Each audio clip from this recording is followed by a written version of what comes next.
dünyayı tehdit eden devasa bir uzaylı istilası başladığında, dünyayı yutacak büyüklükte bir asteroid gezegenimize doğru hızla ilerlediğinde ya da süper güçlü bir kötü adam tüm insanlığı köleleştirmeye karar verdiğinde, uzaylıların, canavarların ve felaketlerin nedense her zaman ilk uğrak noktası Amerika Birleşik Devletleri oluyor.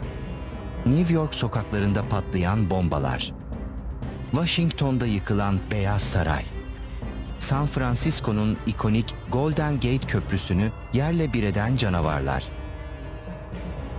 Peki hiç düşündünüz mü? Kozmik ölçekteki bu evrensel tehditler neden sürekli sadece tek bir ülkenin sınırları içerisine hapsoluyor?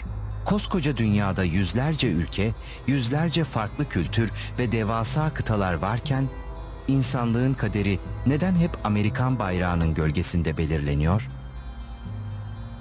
Bu durum kesinlikle tesadüf veya basit bir senaryo tembelliği değil. Arkasında hem sinema endüstrisinin milyarlarca dolarlık ekonomik çarkları, hem sosyolojik gerçekler, hem de onlarca yıllık köklü bir propaganda makinesi yatıyor.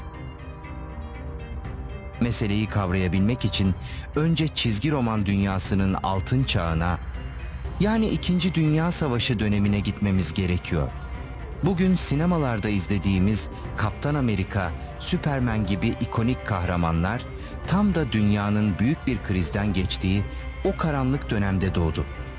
Amerika Birleşik Devletleri savaşa girdiğinde toplumun moralini yüksek tutmak ve askeri gücü simgelemek için bu kahramanlara ihtiyaç duyuldu.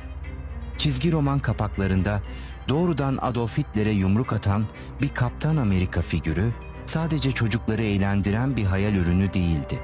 O dönem için halkın moralini düzelten, Amerikan ordusunun yenilmezliğini vurgulayan psikolojik bir araçtı. Zamanla bu kahramanlar Amerikan kültürünün en önemli simgelerinden birine dönüştü. Dolayısıyla bu karakterlerin hikayeleri kendi doğdukları topraklarda, yani Amerika sokaklarında geçmeye başladı. İkinci Dünya Savaşı bitti, ancak bu gelenek hiç bozulmadı. İkinci Dünya Savaşı'ndan sonra başlayan Soğuk Savaş dönemi boyunca da sinema sektörü, Amerikan yaşam tarzını, Amerikan demokrasisini ve Amerikan gücünü tüm dünyaya pazarlayan en etkili silah haline geldi.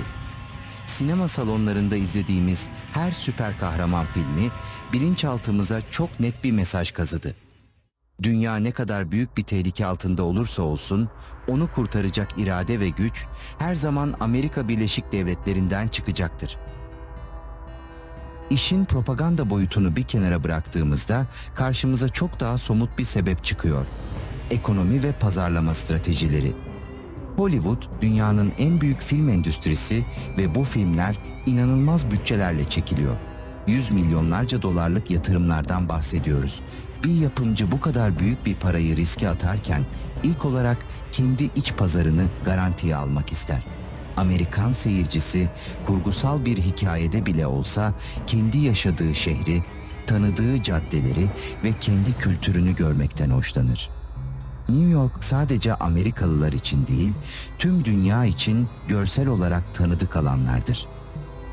Sinema ekranında New York'un yıkıldığını gördüğünüzde, dünyanın neresinde olursanız olun o sahnenin büyüklüğünü ve yaratılan kaosu hemen hissedebilirsiniz. Ayrıca New York veya Chicago gibi şehirlerin mimari yapısı, görsel efekt uzmanları için adeta bir oyun alanıdır. Devasa gökdelenlerin arasında uçan bir kahraman veya o gökdelenleri yıkan devasa bir yaratık, görsel açıdan seyirciyi ekrana kilitler. Düz bir ovada veya alçak binaların olduğu bir şehirde aksiyon sahnesi çekmekle, gökdelenlerin havada uçuştuğu bir metropolde aksiyon çekmek arasında seyir zevki açısından dağlar kadar fark vardır. Peki sadece Amerikan yapımcılar kendi şehirlerini sevdiği için mi dünya hep oradan kurtarılıyor? Kesinlikle hayır. Bu noktada devreye Amerikan ordusu ve devlet kurumları giriyor. Birçok büyük aksiyon ve süper kahraman filminde dikkat ederseniz, gerçek askeri helikopterler, jetler, tanklar ve askerler görürsünüz.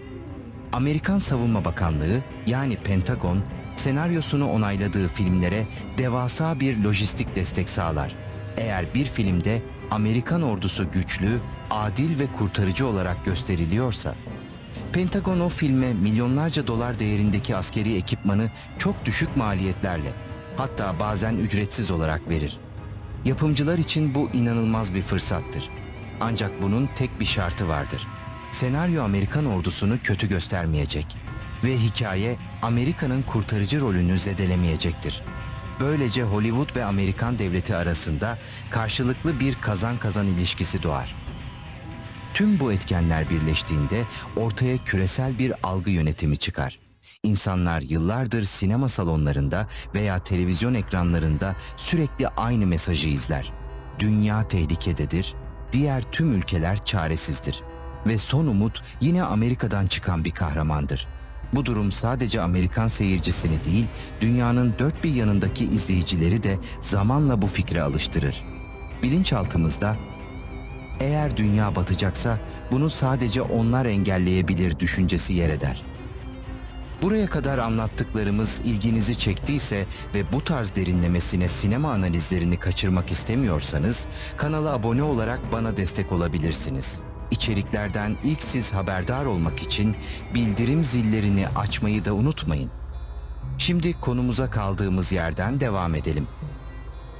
Son yıllarda bu durum biraz olsun değişmeye başladı mı dersiniz?